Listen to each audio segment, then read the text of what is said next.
श्रम मंत्री संजय प्रसाद यादव की अध्यक्षता में स्किल डेवलपमेंट डिपार्टमेंट की बैठक रखी गई। बैठक के बाद मंत्री संजय यादव ने कहा कि पिछली सरकार में जो बदनामियां हुई थी उसी पर हम काम करेंगे। साथ ही पलायन और रोजगार को लेकर विशेष योजना भी तैयार की जाएगी।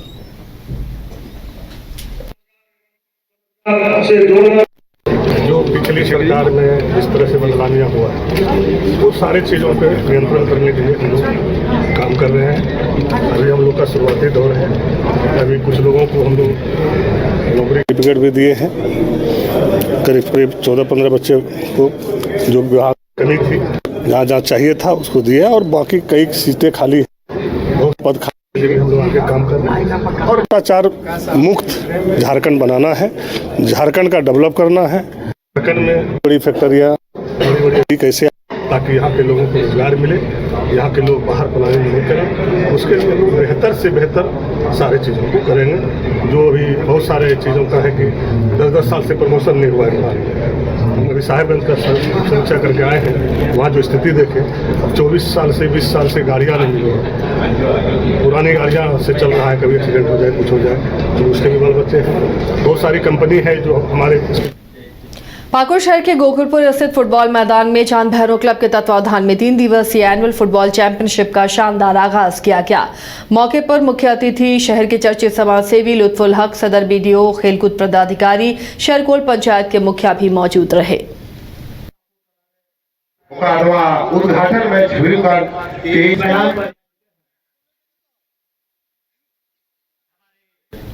चंदन क्यारी बाजार स्थित HDFC बैंक के ATM मशीन की चोरी और उससे 29,56,000 रुपए की चोरी का पुलिस ने उद्भेदन कर दिया है। इस मामले में शामिल 3 अपराधियों में से 2 अपराधियों को पुलिस ने गिरफ्तार कर लिया है। पुलिस ने टूटे हुए ATM मशीन भी बरामद कर लिया। इसकी जानकारी प्रेस वार्ता के दौरान बोकारो SP मनोज स्वर्गियाल ने दी। सर कहाँ का मामला है? 2024 चंदन क्यारी थाना अंतर्गत एक ATM HDFC का ATM को कुछ चोर आके लेके चला गया था और नवादी में भी 24/10/2024 में बैंक ऑफ इंडिया का ATM को ले जाने का प्रयास किया गया था। जो पुलिस का पेट्रोलिंग पार्टी जब वहाँ पे पहुंचे तो वो लोग गाड़ी को छोड़ के वहाँ से भाग गया। ये वाला चंदन क्यारी वो लोग सक्सेसफुली ATM को ले जाके वहाँ से पैसा वगैरह निकासी करके ले गए थे। तो उसी के आलोक में एक SIT का गठन किया गया था। उसमें दोनों DSP चंदन क्यारी DSP और 4 SDPO एवं SDPO बेरमो उन दोनों टीम के हेड कर रहे थे। 2 टीम अलग अलग बनाए गए थे। उसमें शामिल जो वहाँ नवादी का थाना प्रभारी और चंदन क्यारी प्रभारी के साथ केसेस का आयोग उन लोगों ने मेहनत किया और केस में सक्सेसफुली 2 अभियुक्त जो शामिल थे, मनोहर कुमार साहनी और राम कुमार, इन दोनों अभियुक्त को पकड़ के उनके निशानदेही पे जो ATM वगैरह उन लोगों ने लूट के ले गया था या चोरी करके ले गया था उसको रिकवर किया है।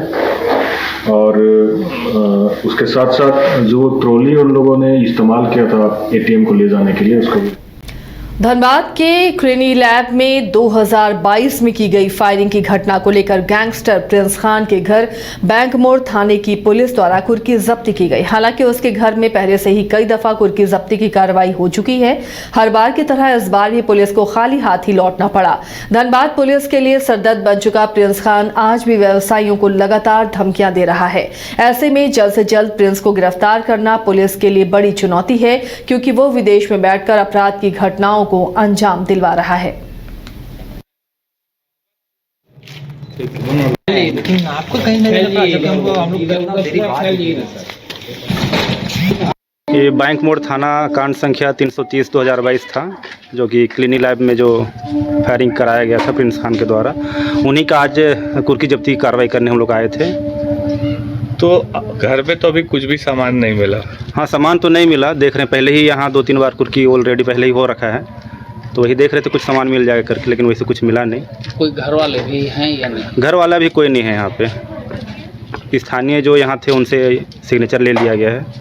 आगे क्या कुछ कार्रवाई होगा? कार्रवाई आगे किया जाएगा फिर से, और भी कांड है उनका, तो फिर अनुसंधान अभी चल रहा है।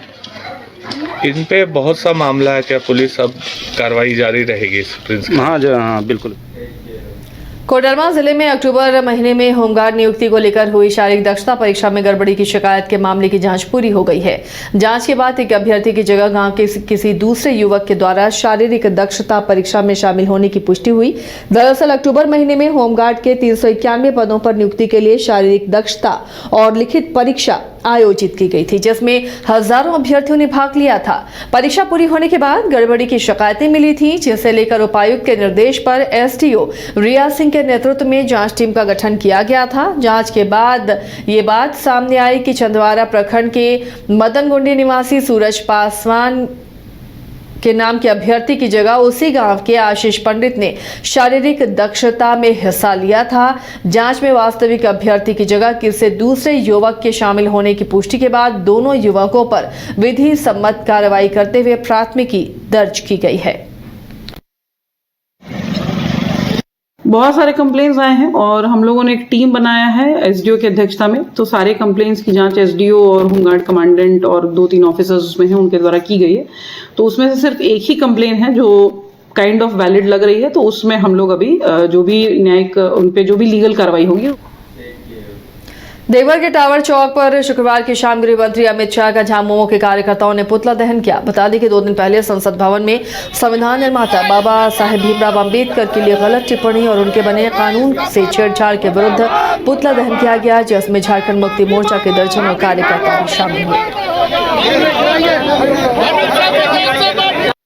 अमित शाह ने जो बाबा साहब भीमराव अंबेडकर संविधान निर्माता है उनके विषय में जो अभद्र राज्यसभा में टिप्पणी की है, उसके विरुद्ध में पूरे भारत में जो उनका पुतला जलाया जा रहा है। आज हम लोग झारखंड मुक्ति मोर्चा के बैनर तले अमित शाह जो गृह मंत्री है उससे रिजाइन का मांग करते हैं कि आप अपने पद से इस्तीफा दीजिए, और आज उसका हम लोग पुतला दहन कर रहे हैं टावर चौक पर, झारखंड मुक्ति मोर्चा महागठबंधन के बैनर तले। यह देश संविधान से चलता है और संविधान के निर्माता बाबा भीम साहब अम्बेडकर के द्वारा रचित जो है संविधान हम लोग मानते हैं। और इसका जिस तरह से उन्होंने मतलब जो है व्यवहार किया, अभद्रता किया है, उन्होंने अम्बेडकर नाम लेकर के जो है चिल्लाना, यह जो अमर्यादित भाषा का प्रयोग है, इसका हम लोग झारखंड मुक्ति मोर्चा पूर्ण रूप से विरोध करते हैं। यदि इसी तरह से चलता रहा तो यह जो उनकी जो है संविधान बदलने का जो उन्होंने सोच करके रखा है कि हम जो है कि आने वाले समय विधान बदल लाएंगे, सड़क से लेकर के सदन तक का आंदोलन जो है कि हम लोग करेंगे और बाबा साहब के पक्ष में पूरा देश खड़ा है। बाबा साहब अम्बेडकर जिनको संविधान का जनक कहते हैं, उनके बारे में देश के गृह मंत्री द्वारा आपत्तिजनक टिप्पणी करना हमें मर्माहत करता है। इस देश की परिभाषा बदलने की प्रयास है। यह उनका शब्द सिर्फ बाबा साहब के प्रति भाजपा और आरएसएस का गुस्सा ही नहीं है, यह उनका हिडन एजेंडा जो आरएसएस और भारतीय जनता पार्टी शुरू से चाहता है कि बाबा साहब का संविधान देश में नहीं रहे और उनके आरएसएस का संविधान देश में चले, ये उनकी भावना प्रकट होती है। और जो आपत्ति संविधान से है वह भावना प्रकट होती है। इसलिए इस संविधान को बनाने वाले, इस संविधान के जनक बाबा साहब के प्रति उन लोगों ने इस तरह से घटिया बात रखा है, जिसका झारखंड मुक्ति मोर्चा देवघर जिला कमेटी पुरजोर। रांची के हिनू स्थित अरगोड़ा अंचल कार्यालय में बीते दिनों कुछ लोगों ने धमकी देते हुए कुछ देर तक काम में बाधा उत्पन्न करने की कोशिश की। अंचल की तरफ से किसी जमीन का म्यूटेशन किए जाने को लेकर वो लोग हंगामा कर रहे थे। अरगोड़ा सीओ सुमन कुमार सौरभ ने कुछ लोगों पर आरोप लगाया कि एक जमीन के म्यूटेशन करने के बाद कुछ लोगों ने उनके साथ दुर्व्यवहार किया और धमकी देते हुए सरकारी काम में बाधा उत्पन्न करने की कोशिश की। इसे लेकर उन्होंने डोरंडा थाने में शिकायत भी दर्ज कराई।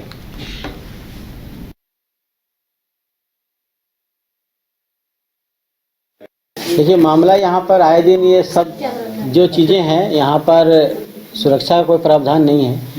जिनका भी काम होता है या नहीं होता है तो नाराज़गी भी रह सकती है, कोई इसमें बड़ी बात नहीं होती। लेकिन इस तरह से जिस तरह से लोग यहाँ पर बिहेव करते हैं, हमारे साथ गाली गलौज कर लेते हैं, कार्यालय कर्मी के साथ अभद्र व्यवहार करते हैं, ऑफिस का ताला बंद कर देने की धमकी देते हैं, तो इसी सिलसिले में जो है कल ऐसी नौबत आई कि हमने थोड़ा सा संयम से काम लिया। अन्यथा जो लोग का शिकायत लेकर आए थे वो लोग हम लोग के ऊपर जो है मारपीट करने की भी। गिरिडीह के सिविल सर्जन एसके मिश्रा ने नियम विरुद्ध कार्य करने पर तीसरी में चल रहे पाटलावती अल्ट्रासाउंड को सील कर दिया है। शुक्रवार को सिविल सर्जन एसके मिश्रा तीसरी के संत मैरिस विद्यालय के पास स्थित पाटलावती अल्ट्रासाउंड और डायग्नोस्टिक सेंटर पहुंचे थे जांच के लिए। इस दौरान चिकित्सक की अनुपस्थिति में कलावती देवी नामक महिला का अल्ट्रासाउंड किया गया था। सिविल सर्जन को देख अल्ट्रासाउंड करने वाले शख्स अपना मोबाइल फोन छोड़कर फरार हो गया, जिसके बाद सिविल सर्जन के आदेश पर पाटलावती अल्ट्रासाउंड को सील किया गया। साथ ही ultrasound machine, laptop, mobile, keyboard और व्हीलचेयर भी जब्त कर ली गई, जिसमें लैपटॉप और मोबाइल विभाग ने अपने कब्जे में ले लिया। इसके अलावा उन्होंने गांवा अस्पताल का भी औचक निरीक्षण कर आवश्यक दिशा निर्देश जारी किए।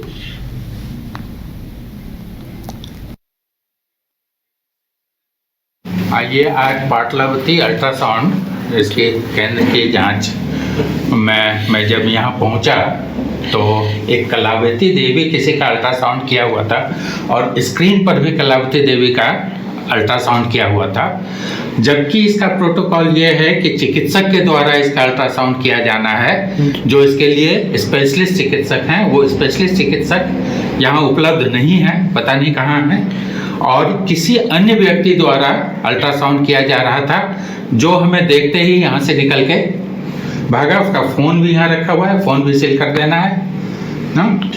और ये हमने MOIC को और स्टाफ को बुलाया है कि ये इनको सील करके और इससे जो आगे की जो प्रॉपर कार्रवाई हो सकती है वो की जाएगी। और इन लोगों को लाइसेंस है, लाइसेंस दिया गया है। और कोई खामियां सर? खामियां यहाँ जो भी लगा होना चाहिए, कहीं भी कोई IC नहीं लगा हुआ है। इस कमरे में सारा हम लोगों ने प्रोटोकॉल भेजा था कि प्रोटोटाइप IC की ये लगा हुआ होना है, जो नहीं लगा हुआ है सारा मतलब PSC पेंडेटी के रूल का। नगर निकाय चुनाव को लेकर ओबीसी आयोग ने सभी जिलों के डीसी को नगर निकायों में पिछड़े वर्गों को आरक्षण दिए जाने के पात्रता की समीक्षा करने के उद्देश्यों के लिए डोर टू डोर सर्वे करने के लिए पत्र सौंपा है। निर्धारित प्रपत्र में आवश्यक जानकारी प्राप्त करने के लिए आयोग की तरफ से दिशा निर्देश भी तैयार किया गया है। पिछड़ा आयोग के सदस्य सचिव के सिंह ने कहा है कि सभी डीसी को सर्वे रिपोर्ट 31 दिसंबर तक जमा करनी होगी।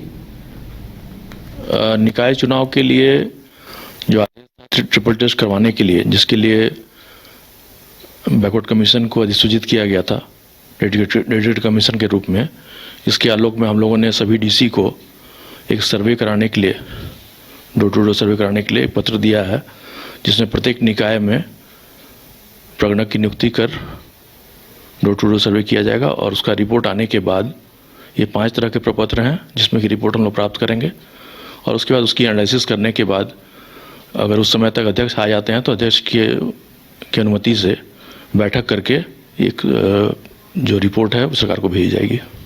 कितने तारीख तक का समय दिया? जिला को 31 दिसंबर तक का टाइम दिया गया है। 31 दिसंबर तक वो लोग करके रिपोर्ट देंगे और हम लोग उसके बाद आगे की प्रोसेस करेंगे। इस पे आधार क्या होगा, किस हिसाब से सर्वे किया जाएगा? जो मतदाता सूची है, अद्यतन मतदाता सूची है, वो आधार है, उसके आधार पर ही किया जा रहा है। एक लेटर भी आपने इशू किया है, उस लेटर में क्या कुछ है? जो बात मैंने बताई वही बात उसमें है। 5 तरह के फॉर्मेट उसमें दिए गए हैं, जिसका प्रशिक्षण करवा दिया गया है जिलों का, जिले से नामित पदाधिकारियों का, जो नोडल पदाधिकारी हैं प्लस जो मास्टर ट्रेनर हैं, उनका प्रशिक्षण करा दिया गया है और वो लोग अपना युद्ध स्तर पर ये काम कर रहे हैं।